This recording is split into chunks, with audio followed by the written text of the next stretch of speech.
To make a custom wig, a wig master measures the client's head from all angles because heads come in many shapes and sizes.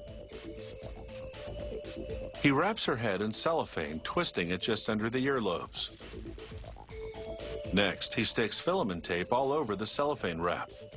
He layers it 4 times to make a cast. He lifts the tape and cellophane cast from her head and places it on a wig block, a head shape made of canvas or wood. Using a grease pencil, he traces around the cast, making a pattern of the client's hairline on the wig block. The wig master then cuts pieces of plain blue paper. He pins it on the wig block within the pattern lines. The paper will prevent light from reflecting into his eyes as he works. Now he places a large-sized polyester and cotton lace on the block and cuts it to the penciled outline. He pins a finer lace from front to back, pleating the edges with pins. He pulls open a drawer full of real and fake hair, and it's hard to tell the difference between them. He chooses a tail of synthetic hair labeled Venetian blonde.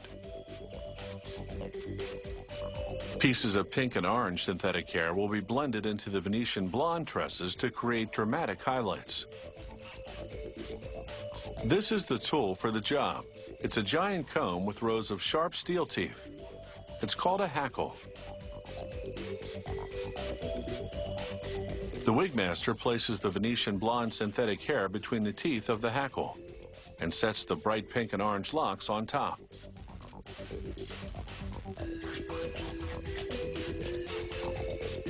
Now he repeatedly drags the hair through the hackle. He loses some strands in the comb, but those are usually the weaker ones. This is called hackling, and the action gets progressively more vigorous. He twists and twirls the tail as he pulls it through the hackle. This is actually dangerous work. One wrong move and he could pierce his hand on the barbed comb.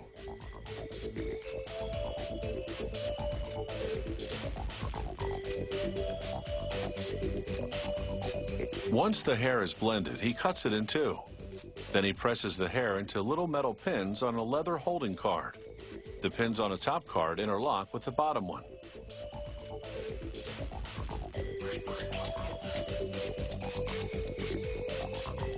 He pulls hair out of the holding cards a few strands at a time. With a small needle that looks like a fishing hook, he knots the strands into the lace, beginning at the nape. This is called ventilating. It's very similar to rug hooking. In fact, it may be why toupees are often referred to as rugs. Ventilating is labor-intensive.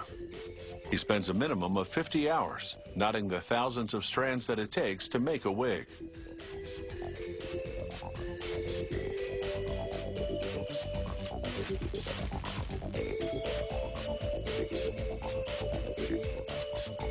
Partway into the job, he combs out any tangles and flounces the hair to make sure it moves naturally. Wigs for film and TV are usually made by hand rather than machine because the result is more authentic looking. Because the camera tells all, the wigs need to look as real as possible.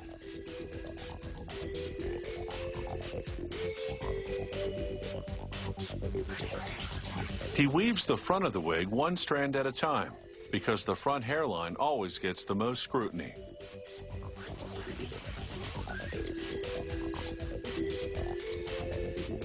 Now it's time for the fitting and the transformation. The wig needs a little styling, and he trims the ends. He cuts away the extra lace, and voila! She's ready to let her synthetic hair down and get into her new role.